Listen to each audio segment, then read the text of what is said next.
ఓం నమో వెంకటేశాయ. మనం తిరుమల శ్రీవారికి సంబంధించిన సేవల గురించి తెలుసుకుంటున్నాం కదండి. దాని కంటిన్యూటీ వీడియో అనమాట. ఇప్పుడు బంగారు వాకిలిని ఆనుకుని లోపల ఉన్న గదిని అర్చకులు ఆలయ అధికారులచే నిర్వహించబడుతుంది. భక్తులకు ఈ సమయంలో అనుమతి లేదు. కొలువు శ్రీనివాసునికి షోడశోపచారాలు నిర్వహించి ధూపదీప హారతులు సమర్పిస్తారు. అనంతరం అర్చకులు శ్రీవారి నుండి తాంబూలం దక్షిణతో కూడిన 20 సేర్లు అంటే ఇంచుమించుగా 16 కిలోల బియ్యాన్ని దానంగా స్వీకరించి నిత్యేశ్వర్యాభవ అని శ్రీ వెంకటేశ్వర స్వామిని ప్రార్థిస్తారు. ఆస్థాన సిద్ధాంతి శ్రీనివాసునికి పంచాంగ శ్రవణం చేస్తూ ఆనాటి తిథి వార నక్షత్ర యోగ కరణాలను వినిపిస్తూ నాటి ఉత్సవ విశేషాలను శ్రీవారికి తెలుపుతారు. ఆలయం యొక్క ట్రెజరీ అధికారులు క్రితం రోజు ఆలయానికి హుండీ ద్వారా వచ్చిన రొక్కం, ఇతర కానుకల వివరాలను, ఆర్జిత సేవల ద్వారా వచ్చిన ఆదాయ వివరాలను మొదలగునవి చదివి స్వామివారికి వినిపిస్తారు. కొలువు లేదా దర్బార్ యొక్క మిగతా విశేషాలన్నింటినీ మనం పంచబేరాలు కొలువు శ్రీనివాసుడు అనే ప్రకరణంలో తెలుసుకున్నాం. ఉదయం 4:30 గంటల ప్రాంతంలో ఆలయ పరిసరాల్లో మనం ఎక్కడ ఉన్నా కొలువు సందర్భంగా శ్రీవారికి చెప్పబడే వివరాలన్నింటినీ మనం కూడా వీణుల విందుగా విని తరించవచ్చు. సహస్రనామార్చన గురించి తెలుసుకుందాం.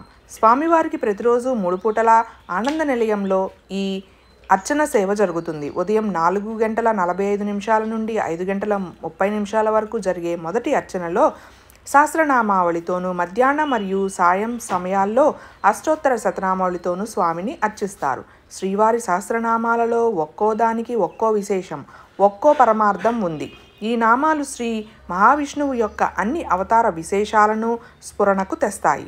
భక్తులు కులశేఖరపడి నుండి గరుడాల్వార్ సన్నిధి వరకు బారులు తీరి కూర్చుని సహస్రనామార్చనలో పాల్గొంటారు. శ్రీవారి పాద పద్మాల వద్ద వైకానస అర్చక స్వాములు ఒక మేడి కర్రతో చేయబడిన కూర్మాసనంపై కూర్చుని సహస్రనామార్చనను ప్రారంభిస్తారు. ఆ తర్వాత అర్చకులు తులసి దళాలతో శ్రీవారి పాదాలను, వారి వక్షస్థలంలో వెలిసియున్న మహాలక్ష్మి అమ్మవారిని అర్చిస్తారు. అనంతరం నక్షత్ర హారతినిచ్చి నారికేళాన్ని, అరటిపండ్లను సమర్పిస్తారు. ఆ తర్వాత స్వామివారికి చక్కెర పొంగలి, పులిహోర, పొంగలి మున్నగు అన్నప్రసాదాలతోనూ, లడ్లు, వడల వంటి పిండి వంటలతో నిండిన గంగాళాలను స్వామివారి ముందుంచి నివేదన జరుపుతారు. అంతకు ముందుగానే ఒక పరిచారకుడు శ్రీవారి వంటశాల నుండి ప్రసాదాలను ఛత్రచామర మంగళ వాద్యాలతో వరాహస్వామి ఆలయానికి తీసుకువెళ్ళి క్షేత్ర నియమానుసారం కలియుగారంభంలో శ్రీనివాసుడు ఇచ్చిన మాట ప్రకారం తొలి నివేదన ఆది వరాహునికి చేస్తారు. అక్కడ నివేదన జరిగిన తర్వాత మాత్రమే ఇక్కడ ఆనంద నిలయంలో శ్రీవారికి నైవేద్య సమర్పణ జరుగుతుంది. అనంతరం అర్చకులు సుగంధ ద్రవ్యపూరితమైన తాంబూలాన్ని శ్రీవారికి సమర్పిస్తారు. ఈ అర్చన చేసినా విన్నా పాప విముక్తులవుతారని, సర్వదోషాలు హరిస్తాయని భక్తుల నమ్మకం. ఈ నామావళి మహత్యాన్ని సాక్షాత్తు నారద మహర్షి తన తుంబుర నాదంతో కీర్తించడమే కాకుండా స్వయంగా శ్రీనివాసునికి సహస్రనామార్చన గావించి జన్మధన్యం గావించుకున్నాడని ప్రతీతి. ఇప్పుడు నిత్య కళ్యాణోత్సవం గురించి తెలుసుకుందాం. శ్రీదేవి భూదేవి సమేతుడైన శ్రీ మలయప్ప స్వామికి ప్రతి నిత్యం మధ్యాహ్నం 12 గంటలకు అభిజిత్ లగ్నంలో నిత్య కళ్యాణోత్సవం ప్రారంభమవుతుంది. రెండవ అర్చన గంట గురించి తర్వాత తెలుసుకుందాం. నివేదన పూర్తయిన తర్వాత సంపంగి ప్రాకారంలోని కళ్యాణ మంటపంలో శ్రీ మలయప్ప స్వామి వారు తూర్పు ముఖంగా ఒక బంగారు సింహాసనం మీద వేంచేపు చేయబడతారు. దక్షిణంగా శ్రీదేవి భూదేవి అమ్మవార్లు మరొక బంగారు సింహాసనం మీద వేంచేపు చేస్తారు. 15-17 శతాబ్దాలలో తాళ్లపాక వంశీయులు ఈ కళ్యాణోత్సవం ప్రారంభించినట్లు శాసనాల ద్వారా తెలుస్తుంది. తాళ్లపాక వంశస్థులే నేటికి కన్యాదాతలుగా వ్యవహరిస్తారు. శ్రీవారికి కళ్యాణం చేయించడానికి విచ్చేసిన గృహస్థులను కళ్యాణ మంటపానికి అనుమతించి వారి గోత్రనామాదులతో సంకల్పం చెప్పించి వారిని స్వామివారికి అభిముఖంగా కూర్చోబెడతారు. కళ్యాణోత్సవ కైంకర్యం జరిపించే వైకానస అర్చకులు పసుపు దోవతి ధరించి బృహస్పతిగా వ్యవహరించే మరో అర్చకునితో సహా ఓచి సహాయంతో మంటప ప్రవేశం చేసి శ్రీవారి పాదసేవ చేసుకుంటారు. తదుపరి క్రమంగా విశ్వక్సేన ఆరాధన, పుణ్యాహవచనం, అంకురార్పణ, రక్షాబంధన, అగ్నిప్రతిష్ఠ, హోమములు, తెరపట్టడం, కన్యాభీక్షణము, మహాసంకల్పము, కన్యాదానము, గోత్రపఠనము, మాంగళ్య పూజ, మాంగళ్య ధారణ, కర్పూర నీరాజనం, ప్రధాన హోమం, లాజహోమం, పూర్ణాహుతి, రక్షాతిలకధారణ వంటి కైంకర్యాలను పూర్తి చేస్తారు. ఆ వెంటనే వారణమాయిరం అంటే వధూవరులు నారికేళాలు చేతులు మార్చుకునే వివాహ లాంఛనం అన్నమాట. ఆ కైంకర్యాన్ని జరిపి పుష్పమాల పరివర్తనం అంటే శ్రీవారు అమ్మవార్లు వేడుకగా పుష్పమాలలు మార్చుకునే ఘట్టం. ఇవి గావించి అమ్మవార్లను స్వామివారి వద్దకు వేంచేపు చేసి అక్షతారోపణ తంతు కావించి అంటే తలంబ్రాలు పోసుకోవడం చేసి చివరగా ఆనంద కర్పూర హారతితో కళ్యాణం ముగిస్తారు.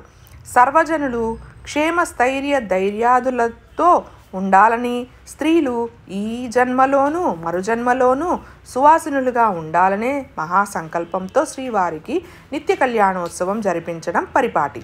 ఈ నిత్య కళ్యాణోత్సవం వల్లనే శ్రీవారికి కళ్యాణ చక్రవర్తి అని, తిరుమల క్షేత్రం నిత్య కళ్యాణం పచ్చతోరణంగా విరాజిల్లుతుందని ప్రశస్తులు ఏర్పడ్డాయి.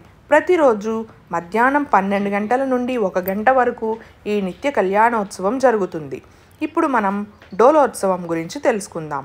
నిత్య కళ్యాణోత్సవం పూర్తయిన తర్వాత శ్రీదేవి భూదేవి సమేత శ్రీ మలయప్ప స్వామిని ధ్వజస్తంభానికి ఎడమవైపు అంటే మనం మందిరంలోకి వెళ్ళేటప్పుడు కుడివైపు అన్నమాట అలా ఉన్న ఆయినా మహాల్ అంటే అద్దాల మండపంలోకి తీసుకుని వెళతారు. ఈ మండపం మధ్యలో ఉన్న డోల అంటే ఉయ్యాలలో స్వామివారికి ఉభయ దేవేరుల సమేతంగా డోలోత్సవం నిర్వహిస్తారు. భక్తులకు స్వామివారికి ఎదురుగా కూర్చుండబెట్టి వేదపఠనం, వేదాశీర్వాదం జరుపుతారు. ఈ మండపంలో బిగించి ఉన్న అద్దాలలో స్వామి అన్ని వైపులా కనిపిస్తూ భక్తులకు దివ్య దర్శనాన్ని అనుగ్రహిస్తారు. తన సర్వవ్యాపకత్వాన్ని తెలియజేస్తారు. తదుపరి శ్రీవారికి పంచక జాయం అనే ప్రసాదాన్ని నివేదన చేసి హారతిస్తారు. శ్రీవారికి సమర్పించే అనేక రకాలైన ప్రసాదాల గురించి మరొక ప్రకరణంలో వివరంగా తెలుసుకుందాం.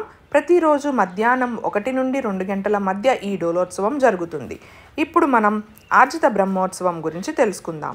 ఉభయ దేవేరులతో కూడిన మలయప్ప స్వామికి సంక్షిప్తంగా వాహన సేవలను నిర్వహించడంలో ఆర్జిత బ్రహ్మోత్సవంగా పిలువబడుతుంది. శ్రీవారి ఉత్సవమూర్తులను బంగారు తిరుచి మీద ఆలయం వెలుపల ఉన్న వైభవోత్సవ మండపానికి తీసుకువస్తారు. అక్కడ శ్రీవారికి ఆర్జిత బ్రహ్మోత్సవంలో భాగంగా ముఖ్యమైన వాహనాలైన గరుడ వాహనం, హనుమంత వాహనం, పెద్ద శేష వాహనంలో వేంచేపు చేసి హారతిస్తారు. ఈ సేవలో పాల్గొనటం ద్వారా భక్తులకు శ్రీవారి అనుగ్రహం ద్వారా బుద్ధిబలం, యశస్సు, ధైర్యం, ఆరోగ్యం, ధనలాభం, సంతాన ప్రాప్తి కలుగుతాయి. ప్రతిరోజు మధ్యాహ్నం 2 నుండి 3 గంటల మధ్య ఈ సేవ జరుగుతుంది. ఇప్పుడు మనం ఆర్జిత వసంతోత్సవం గురించి తెలుసుకుందాం. ఆర్జిత బ్రహ్మోత్సవానంతరం శ్రీవారి ఉత్సవమూర్తులను శ్రీదేవి భూదేవి సమేత మలయప్ప స్వామిని స్నానపీఠం మీదకు వేంచేపు చేసి తెల్లటి స్నాన వస్త్రాలను ధరింపజేస్తారు. తదుపరి భక్తులను అనుమతించిన తరువాత వైకానస అర్చకులు ఘంటానాదంతో వసంతోత్సవ కైంకర్యాన్ని ప్రారంభించి విశ్వక్షేణారాధన, పుణ్యాహవచనం, వరుణ దేవతారాధన, ద్రవ్య దేవతారాధన నిర్వహిస్తారు. పంచామృత ద్రవ్యాలైన ఆవు పాలు, పెరుగు, తేనె, కొబ్బరి నీళ్లు మరియు చందనాదులతో ఆయా దేవతలను ఆవాహన చేసి అర్చిస్తారు. అనంతరం అర్చకులు ఉత్సవమూర్తులకు పంచామృత ద్రవ్యాలతో స్నపన తిరుమంజనం నిర్వహిస్తారు, అనగా పవిత్ర అభిషేకం. చివరగా కుంభంలోని మంత్రోదకంతో సహస్రధార స్నపన చేస్తారు. అంటే జల్లెడ వంటి 1000 రంధ్రాలు కలిగిన వెండి సహస్రధార పాత్ర ద్వారా అభిషేక ద్రవాన్ని మూర్తులపై ప్రోక్షింపచేయడం అన్నమాట. అలా చేసిన పవిత్ర తీర్థ జలాన్ని భక్తుల శిరస్సు మీద చల్లుతారు. తర్వాత శ్రీవారికి వస్త్ర, ఆభరణ, పుష్పమాల సమర్పణ మరియు మహానివేదన జరిపి కర్పూర హారతి సమర్పణతో వసంతోత్సవం పూర్తి చేస్తారు. ఈ సేవలో పాల్గొన్న భక్తులకు శ్రీవారి కరుణ వల్ల సంతాన వృద్ధి, విజయప్రాప్తి, కీర్తి, కామ్యసిద్ధి, సర్వవ్యాధి పీడ నివారణ, దేహాంతంలో విష్ణు సాయుధ్యం లభిస్తాయి.